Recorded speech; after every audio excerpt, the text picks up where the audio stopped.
皆さんこんにちは。今回は1泊2日で上海ディズニーランドに行ってきました。上海の入国手続きや旅行費用についても詳しく紹介していきたいと思いますので、よかったらご覧ください。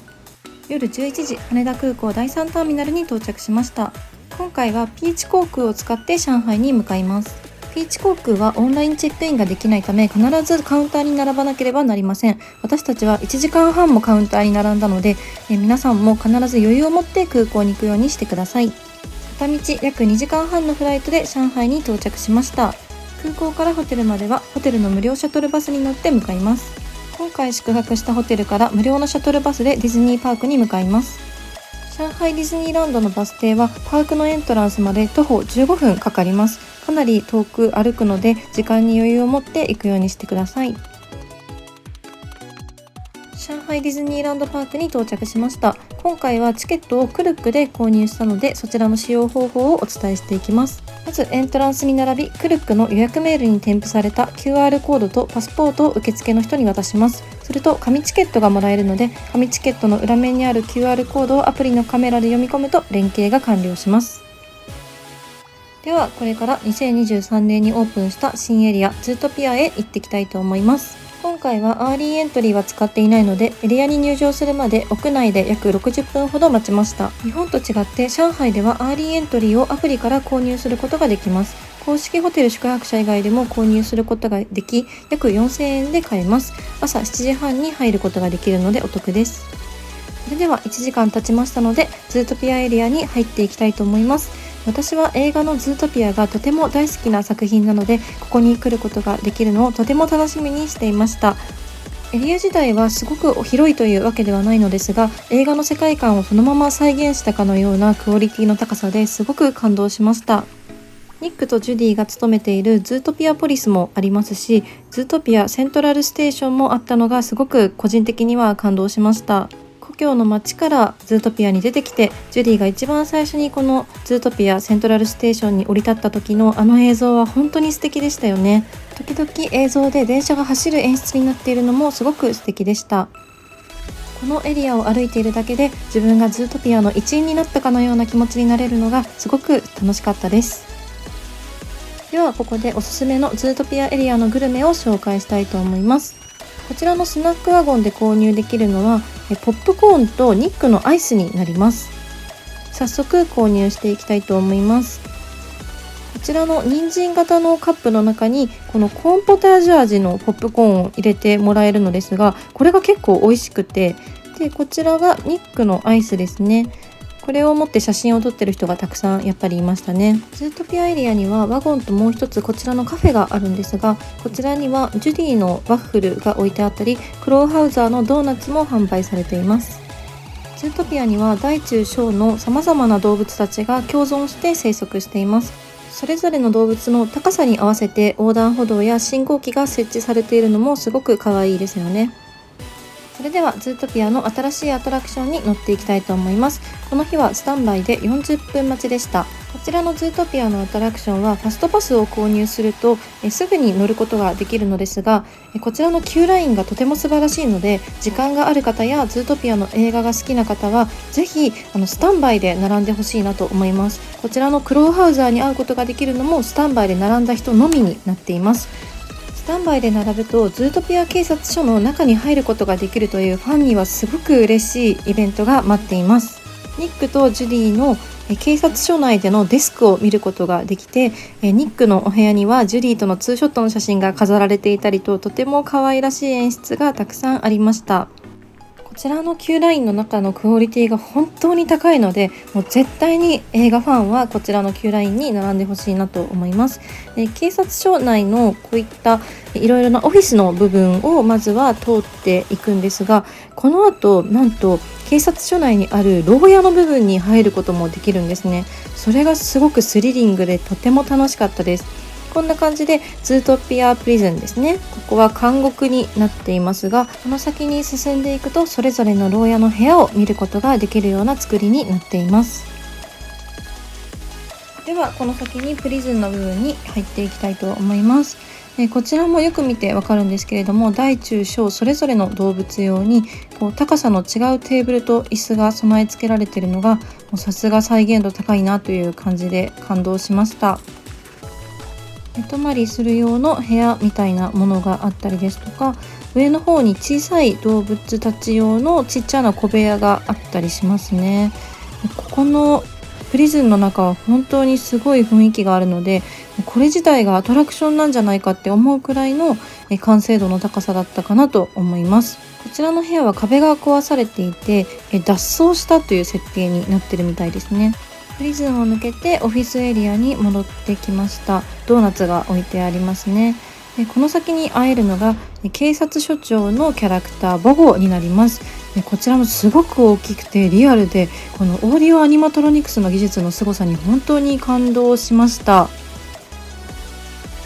ではようやく乗り場にたどり着きました。この後アトラクションに乗っていきます。この後アトラクションのネタバレを含みますので、可能な方のみご覧ください。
ズートピアのアトラクションは本当に面白かったので、また行く機会があったら必ず乗りたいなと思います。途中マリカーみたいな要素があったのも楽しかったですね。では少しグッズを購入していきたいと思います。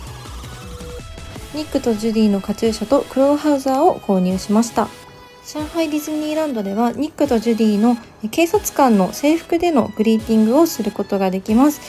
こちらのニックの制服姿に会えるのは世界でもこの上海ディズニーランドだけなのでレアだと思います。続いてはこちらの大人気アトラクションパイレーツ・オブ・カリビアンにやってきました。ここからもアトラクションのネタバレがあるので注意してください。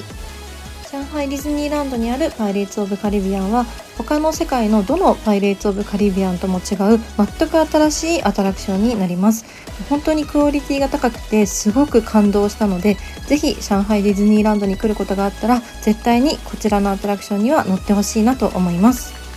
こちらのアトラクションは水の上をボートで走るライドタイプ型のアトラクションになります。巨大なスクリーンの中を進んでいくのですが、本当に自分が海の中にいるかのような気分になって、すごくリアリティが高かったです。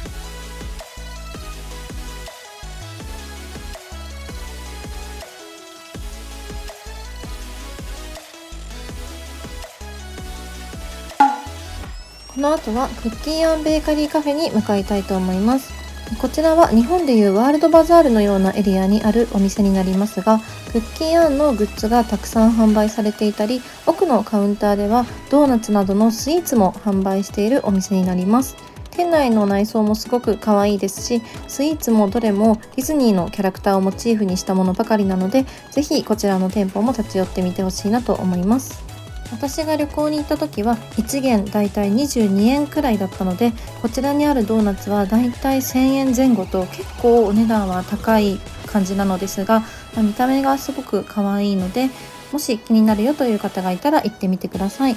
ドーナツ以外にもこういったお土産が置いてあったりですとか、スーベニアのグッズがあったり、あとはドリンク類も充実しているので、こちらもぜひチェックしてみてください。こちらのお店にはスイーツだけではなくてクロワッサンやパンなどのお惣菜も置いてあるので、お腹が空いた時のランチにぴったりだと思います。外にはテラス席もあるので、こちらでパンを買って外で食べることもできます。おすすめなのがこちらにあるディズニーのキャラクターをモチーフにしたケーキになります。こういうのは日本にあまりなかなか見ないので、すごく可愛いなと思いますし、こちらミッキーのバースデーケーキなんかもあります。日本で予約していたリーナベルのバースデーケーキを受け取りに来ました。上海ディズニーのアプリの中のトラベルガイドというところを押すとバースデーという項目があるので、そちらからバースデーケーキをオーダーすることができます。上海ディズニーのアプリにクレジットカードを連携すると決済することができるので、あとは QR コードをこちらのお店の方に見せればこちらのケーキを持ってきてくれます。こちらは生クリームのケーキではなくてヨーグルト味のムースという感じでした。ドナルドとデイジーに遭遇することができました。上海ディズニーランドはキャラクターグリーティングがすごく豊富で、中でもペアグリーティングがとても多く行われているのが特徴です。キャラクターに会える場所は公式アプリに載っているのでチェックしてください。この後は大人気アトラクショントロンに行きたいと思います。こちらはトゥモローランドにあるジェットコースターになっていまして、すごく人気なのでこちらもおすすめです。トロンのアトラクションがあるのはこちらの上海ディズニーランドとフロリダにあるウォルトディズニーワールドだけなので、ぜひ上海ディズニーランドに訪れたら乗ってみてほしいアトラクションです。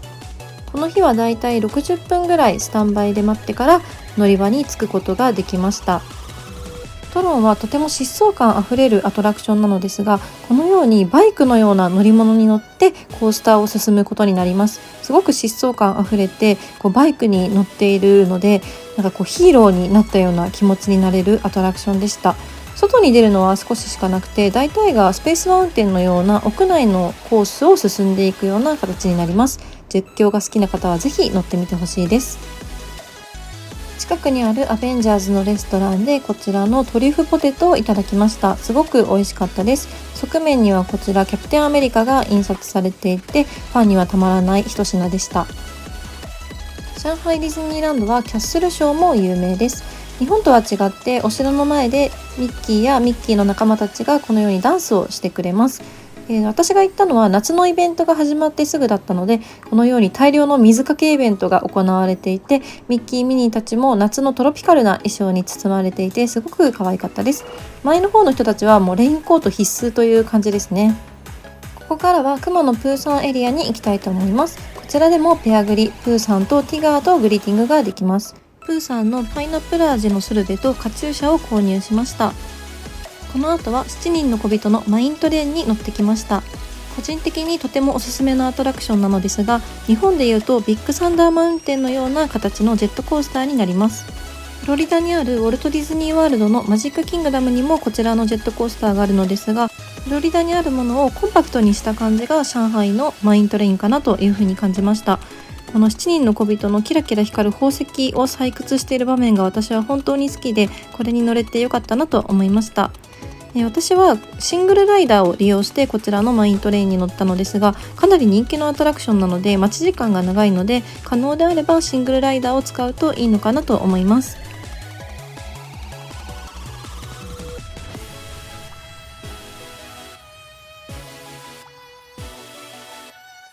ちょうどパレードに差し掛かっていたのでミッキーに会うことができました。すごく可愛かったです。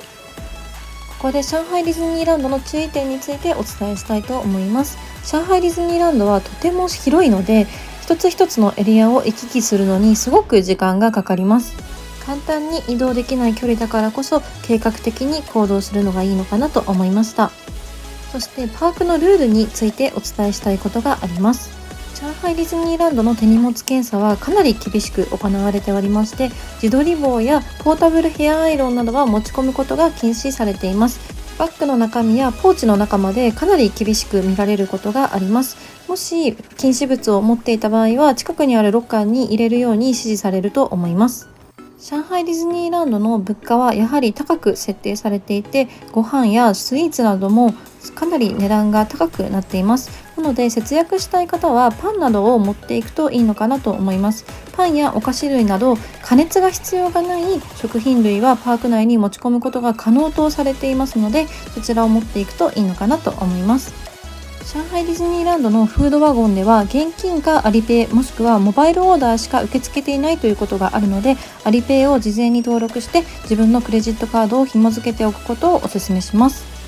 LINE や Instagram、Google などを普通に中国で使うことはできません。 Wi-Fi をレンタルしたとしても中国では使うことができないので、必ず eSIM を使うようにしましょう。私が使っているエアアロという eSIM では問題なく LINE も Instagram も Google も使うことができましたので、こちらがおすすめです。続いては中国ビザについてです。中国ビザは規制が緩和されたため、30日以内の旅行の中国への渡航であれば中国のビザの申請が必要なくなりました。私が行った際はすごく複雑な中国ビザの手続きが必要だったので、上海ディズニーに行くのがだいぶ楽になったんじゃないかなと思います。ただ状況によって変動があると思うので、しっかりと中国ビザについては渡航前に調べてから行くようにしてください。今回の上海ディズニーの旅行にかかった費用をまとめてお伝えしたいと思います。まず飛行機がピーチ往復3万円、そして手荷物を預けるのに1万円かかりました。事前予約にすると8000円ぐらいなので注意してください。ディズニーの 2days チケットが2万1000円。ホテルはコートヤードバイマリオットを取りました。1泊1名7000円です。ホテルでは無料のシャトルバスがあったため、空港ホテルとディズニー間は無料でした。夜になったのでナイトタイムスペクタキュラーキャッスルショーを見に来ました。上海ディズニーは日本から飛行機で片道約3時間とすごく近いところにある海外ディズニーです。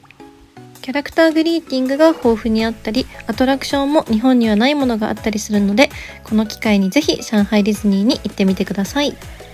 最後までご覧いただき本当にありがとうございました。上海ディズニーランドについて気になる点や質問などありましたらお気軽にコメントください。他の海外ディズニーもすべて制覇しており、すべて動画にしているので、よかったらそちらも合わせてご覧ください。チャンネル登録、高評価もぜひよろしくお願いします。他の動画でもまたお会いできましたら嬉しいです。本当にご視聴ありがとうございました。